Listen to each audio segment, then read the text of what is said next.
Meus irmãos, joia, como é que vocês estão? Hoje é quarta-feira, dia 14 de maio de 2025.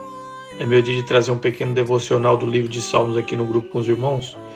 E hoje a gente vai dar continuidade à exposição desse livro, fazendo uma pequena reflexão do Salmo de número 75, onde a autoria é de Asaf e o subtítulo eu coloquei como O Cálice da Ira de Deus. Chegamos na metade do livro de Salmos e no salmo anterior vimos o juízo e a disciplina de Deus sobre o seu povo. Já aqui nesse salmo veremos o juízo de Deus contra os ímpios. Muito provavelmente, irmãos, os salmos 74 e 75 estão ligados sobre um mesmo contexto. O contexto era que após o pecado e a rebelião do povo de Israel para com Deus, os caldeus então destruíram a cidade e o templo, trazendo assim desgraça e sofrimento para Israel. No entanto, vemos Asaf clamando a Deus para que Deus defenda sua causa e para que Deus restaure o seu povo. Essa oração, feita no Salmo 74, será respondida no Salmo 75. Isso veremos, irmãos, com a pequena exposição que faremos desse salmo. No primeiro versículo, vemos a gratidão. Asaf aqui, irmãos, agradece a Deus junto com o povo de Israel. Eles também não só fazem isso, mas também anunciam a grandeza e as coisas maravilhosas que Deus faz. Muito provavelmente, o povo de Israel aqui foi restaurado e salvo das mãos dos caldeus. Então, irmãos, o mesmo Deus que disciplinou o seu povo, agora o restaura. O mesmo Deus que fez a ferida, agora cura. O mesmo Deus que entregou o seu povo nas mãos dos caldeus, agora aplica seu juízo aos opressores.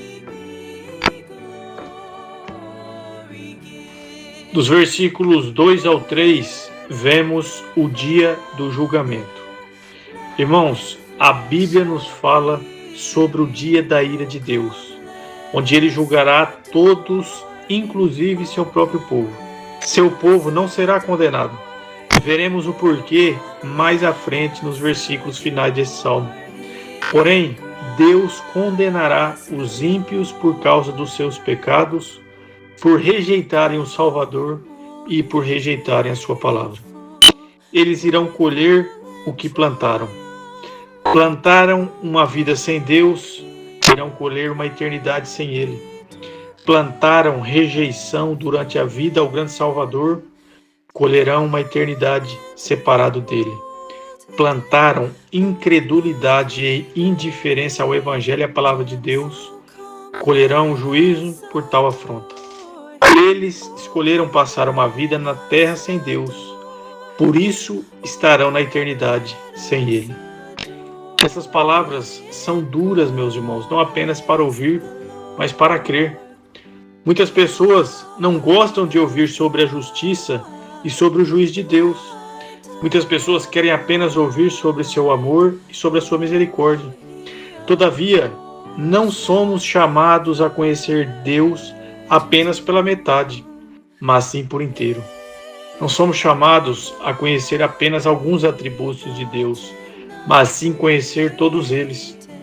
Quem acredita apenas nos atributos que lhe agrada, essa pessoa não acredita e não crê em Deus, mas sim nela mesma. Todavia, existe esperança para essas pessoas, onde veremos isso mais à frente. Nos versículos 4 ao 7, vemos as advertências. Meus irmãos, Deus adverte aos maus 4 vezes aqui. A primeira, para que eles parem de se vangloriar. A segunda, para que eles não sejam orgulhosos. A terceira, para que não se rebelem contra Deus. E a quarta, para que não falem com arrogância. Aqui vemos um pouquinho apenas da mazela do homem sem Deus. que eles são, o que eles praticam e o que eles falam. Em vez de adorarem e servirem ao Senhor e Criador de todas as coisas, adoram e servem a si mesmos e a criatura. Apesar dessa situação terrível, existe esperança para essas pessoas. E veremos isso no versículo seguinte. No último versículo desse salmo, versículo de número 8, vemos o cálice da ira de Deus. O versículo 8 diz: O Senhor Deus tem na mão uma taça cheia do vinho forte da sua ira. Ele serve o vinho e todos os maus o bebem. Bebem até a última gota. Meus irmãos, aqui vemos de maneira clara o juízo de Deus sobre os ímpios. Porém, a grande e maravilhosa notícia para mim e para você é que Deus deu esse cálice da sua ira para o seu próprio Filho tomar. Vemos isso em Mateus, capítulo 26, versículo 39, que diz: Indo um pouco mais adiante, prostrou-se com o rosto em terra e orou: Meu Pai, se for possível, afasta de mim esse cálice. Contudo, não seja como eu quero, mas sim como tu queres. Essas são as palavras, meus irmãos, do Filho de Deus antes dele ser condenado e crucificado. Jesus aqui nessa oração fala de um cálice. Porém, a pergunta que eu faço é: o que é esse cálice? E a resposta é que esse cálice é o cálice da ira de Deus, que todos os ímpios da terra beberiam por conta dos seus pecados. Porém, Deus, em seu infinito amor, envia seu próprio Filho para que ele tome este cálice no lugar dos pecadores. O santo sendo condenado no lugar do pecador, o justo sendo punido no lugar do injusto, e o Filho de Deus sendo castigado no lugar do seu povo. Isso, meus irmãos, foi o que aconteceu quando Jesus estava na cruz. Ele bebeu todo o cálice da ira de Deus. E somente por quem ele é e por causa desse feito, agora os pecadores podem ser perdoados, justificados e transformados em filhos de Deus, desde que eles se arrependam dos seus pecados e creiam em Jesus Cristo como Senhor e Salvador.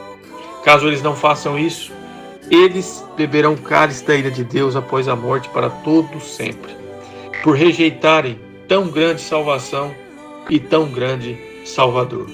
Como Jesus mesmo nos diz no Evangelho de João capítulo 3, versículo 36, onde ele diz: Quem crê no Filho tem a vida eterna. Já quem rejeita o Filho não verá a vida, mas a ira de Deus permanece sobre ele. Meus irmãos, ao finalizarmos esse pequeno devocional, podemos fazer duas coisas. A primeira, não dar ouvido a nada do que foi falado aqui, ou a segunda, que é receber tão grande Salvador e caminhar nessa vida e na vida vindoura com Ele.